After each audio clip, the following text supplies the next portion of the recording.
एक गांव में श्यामलाल नाम का एक किसान अपनी पत्नी और 3 लड़कों के साथ रहता था। श्यामलाल खेतों में मेहनत करके अपने परिवार का पेट पालता था, लेकिन उसके 3 लड़के आलसी थे, जो गांव में वैसे ही इधर उधर घूमते रहते थे। एक दिन श्यामलाल ने अपनी पत्नी से कहा, अरे चंदा, मुझे तो इस बात की चिंता लगी रहती है कि अभी तो मैं खेतों में काम कर रहा हूँ, लेकिन मेरे बाद इन लड़कों का क्या होगा। इन्होंने तो कभी मेहनत भी नहीं करी है, ये तो कभी खेतों में भी नहीं गए हैं। आप चिंता मत कीजिए, ये भी धीरे धीरे काम करने लगेंगे। समय बीतता गया और श्यामलाल के लड़के कोई काम नहीं करते थे। एक बार श्यामलाल बहुत बीमार पड़ गया और वह काफी दिनों तक बीमार ही रहा। उसने अपनी पत्नी से कहा, अरे चंदा, जरा तीनों लड़कों को बुला कर ले आओ, मुझे उनसे कुछ जरूरी बात करनी है। जी, अभी बुला कर लाती हूँ। फिर चंदा तीनों लड़कों को बुलाती है। अरे सुनो बेटा, तुम्हारे पिताजी तुम्हें बुला रहे हैं। जी माँ जी, चलिए। फिर वह तीनों लड़के पिता के पास आ जाते हैं।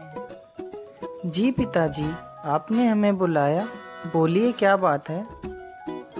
सुनो बेटा, मुझे लगता है कि अब मैं ज़्यादा दिनों तक जीवित नहीं रहूँगा, इसीलिए बेटा मैं तुम लोगों को बताना चाहता हूँ कि मैंने अपने जीवन भर का कमाया हुआ धन अपने खेत के नीचे दबा रखा है।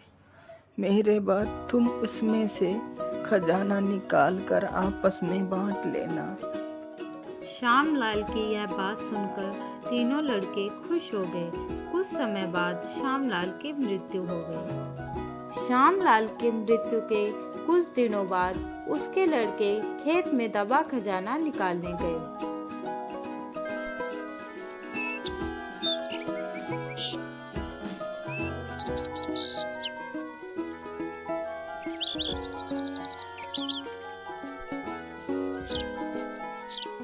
उन्होंने सुबह से लेकर शाम तक सारा खेत खोद डाला, लेकिन उनको कोई भी खजाना नजर नहीं आया।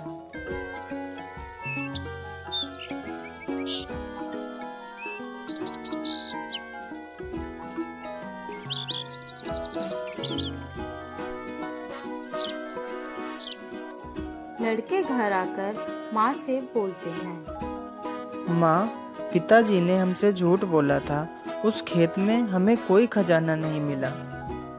तुम्हारे पिताजी ने जीवन में यही घर और खेत ही कमाया है, लेकिन अब तुमने खेत खोद ही दिया है, तो उसमें बीज भी बो दो। ठीक है माँ जी, जैसा आप सही समझें। लड़कों ने माँ के कहे अनुसार खेत में बीज बो दिए और खेत की देख रेख करते रहे।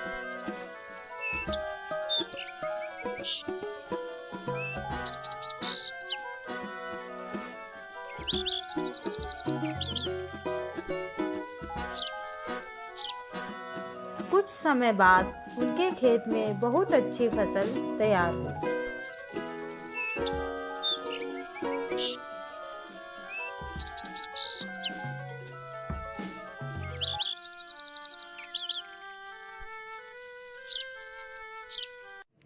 फिर वह उस फसल को काटकर बाजार बेचने गए। फसल बेचकर उन्हें बहुत अच्छा मुनाफा हुआ, जिसे लेकर वह अपनी माँ के पास पहुँचे। ये लो माँ, ये पैसा हमने फसल बेचकर कमाया है। लड़कों की यह बात सुनकर चंदा बहुत खुश हो जाती है और कहती है, तुम्हारी मेहनत ही असली खजाना है, यही तुम्हारे पिताजी तुम्हें समझाना चाहते थे। इस कहानी से हमें यह शिक्षा मिलती है कि हमें आलस त्याग कर मेहनत करना चाहिए। मेहनत ही इंसान